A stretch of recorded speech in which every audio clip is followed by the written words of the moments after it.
This is the plan with history. This goes back to 2004. We had our first open meeting where we went out to the public to get input on perceived potential environmental impacts. In 2006, we had a couple of very well-attended public workshops. In 2007, we started a street standard study. 2009, we published our first draft plan.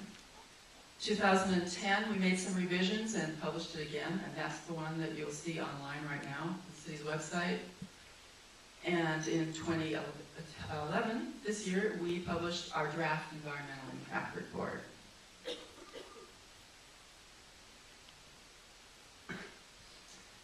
The draft environmental impact report analyzes potential environmental impacts, such as impacts on air quality, traffic, cultural resources, public services, etc., etc.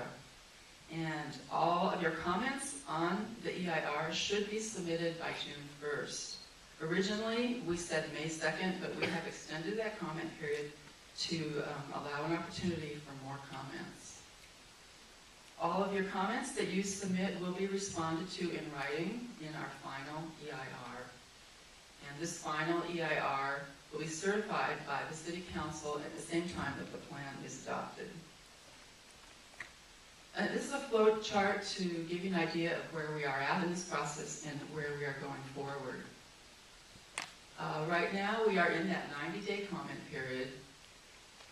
At the end of that period, the Planning Department will prepare a response to comments. The final EIR will be published. At that time, we'll hold an open house and a public hearing for the entire community.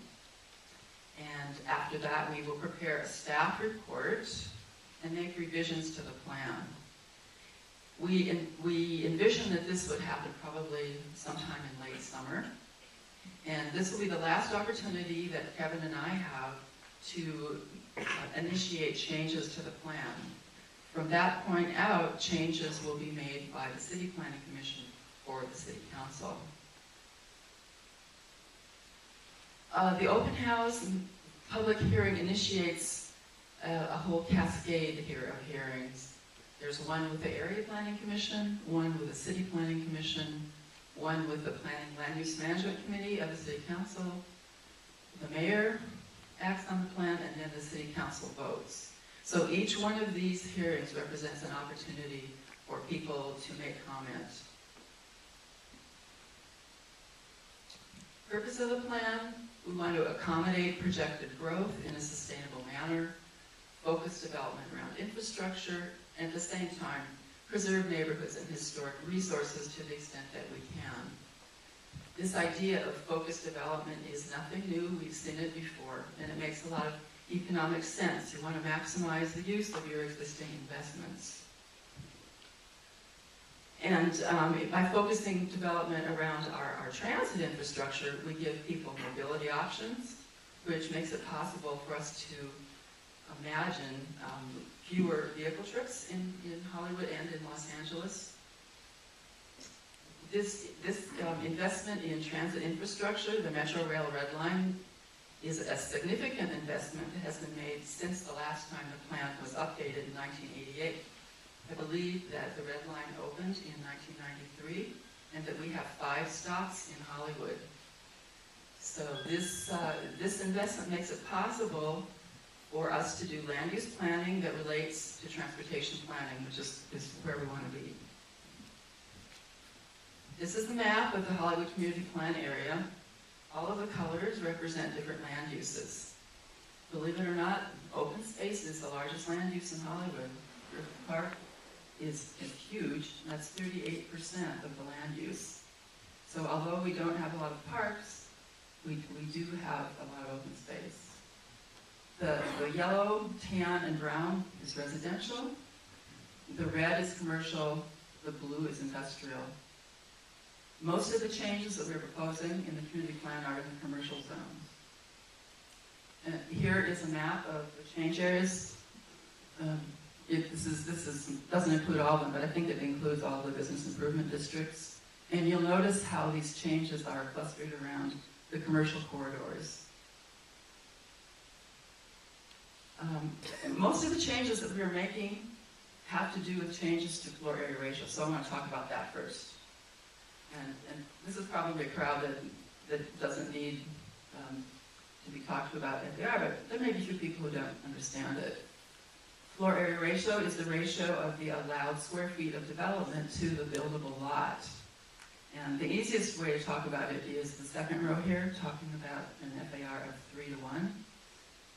So, for example, say the lot is 10,000 square feet, an FAR of 3 to 1 would allow 30,000 square feet of development on that lot, which could be 3 stories if you're using the whole lot, it could be 6 stories if you're using half the lot, or it could be 12 stories if you're using a quarter of the lot. I mean, this is very schematic and theoretical, but I think it gets the point across.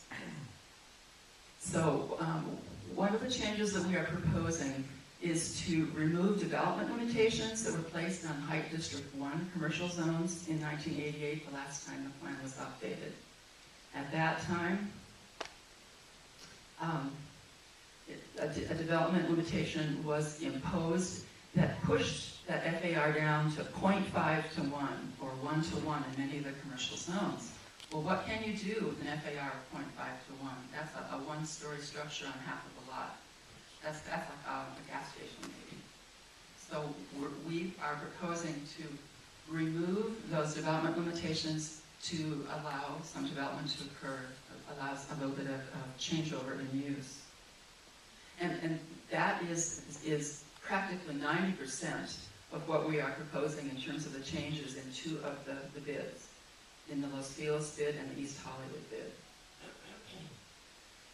We are also proposing to extend the regional center designation from the eastern border on Gower to the 101 freeway on Hollywood Boulevard and Sunset Boulevard. Now this is a big move. Regional center allows the most intense commercial development. You can do FARs of 4.5 to 1 or even higher on a case-by-case basis on a regional center. We are proposing a series of floor area ratio incentive areas with FARs ranging from 3 to 1 to 4.5 to 1, 4.5 to 1 in the regional center, well, some 3 to 1 in the regional center, and then some 3 to 1 outside the regional center. Right now in the regional center, the FARs are 2 to 1 and 3 to 1. And the regional center is where we are doing most of our changes. We're also proposing to retain the MR1 industrial zone south of Santa Monica Boulevard.